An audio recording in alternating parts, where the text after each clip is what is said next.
صلاۃ التسبیح یہ بڑی عظیم الشان عبادت ہے۔ نبی پاک صلی اللہ علیہ وسلم نے اپنے چچا جان حضرت عباس رضی اللہ تعالی عنہ کو خاص طور پر اس کی ترغیب دی، اور کم از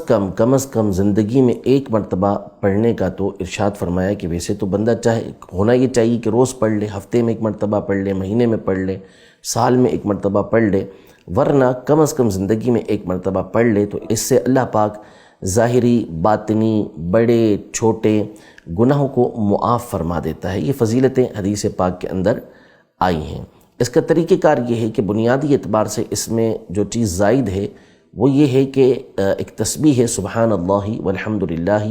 ولا الہ الا اللہ واللہ اکبر۔ یہ تسبیح 300 مرتبہ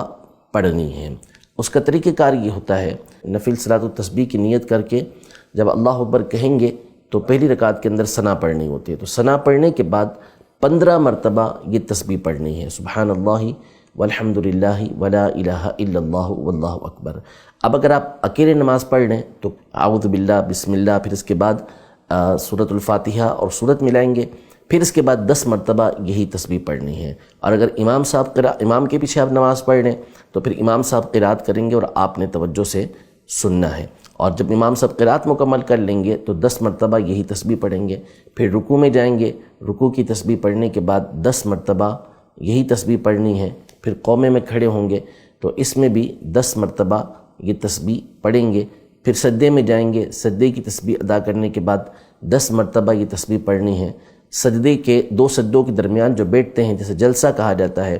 اس میں بھی 10 مرتبہ یہی تسبیح پڑھنی ہے، پھر سجدے میں جا کر یہ تسبیح 10 مرتبہ پڑھنی ہے۔ سجدے کی تسبیح پڑھنے کے بعد پھر یہ 10 مرتبہ تسبیح پڑھیں گے، تو یوں یہ ایک رکعت کے اندر 75 مرتبہ 75 ٹائمز یہ آپ کی تسبیح مکمل ہو گئی۔ اب آپ دوسری رکعت شروع کریں گے تو اس میں ثنا نہیں ہے، تو قراءت سے پہلے ہی 15 مرتبہ یہ تسبیح پڑھنی ہے، اور پھر اس کے بعد قراءت کے بعد دوبارہ 10 مرتبہ یہ تسبیح اسی طرح جیسے پہلے بتایا گیا یہ رکعت بھی 10 تسبیحات کے ساتھ مکمل کرنی ہے۔ پھر جب اتحیات میں بیٹھیں گے تو وہاں یہ تسبیح نہیں پڑھنی، بلکہ اتحیات پڑھ کے درود ابراہیمی پڑھ کر دعا پڑھ کے کھڑے ہو جائیں گے، اب دوبارہ ثنا سے ابتدا کریں گے، اور اس میں ثنا پڑھنے کے بعد دوبارہ 15 مرتبہ یہ تسبیح پڑھی جائے گی، قرات ہوگی، پھر اس کے بعد 10 مرتبہ، یوں 75 مرتبہ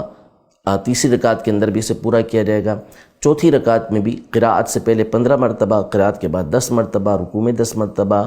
قومے کے اندر 10 مرتبہ، سجدے کے اندر 10 مرتبہ، سجدے کے درمیان جو جلسہ ہوتا ہے اس میں 10 مرتبہ، پھر دوسرے سجدے کے اندر 10 مرتبہ۔ یہ مکمل کرنے کے بعد اتحیات میں بیٹھیں گے، اور اتحیات پوری پڑھ کے درود ابراہیمی پڑھ کے اسی طرح دعا پڑھ کے سلام پھیر دیں گے، تو یوں آپ کی صلاۃ التسبیح یہ مکمل ہو جائے گی۔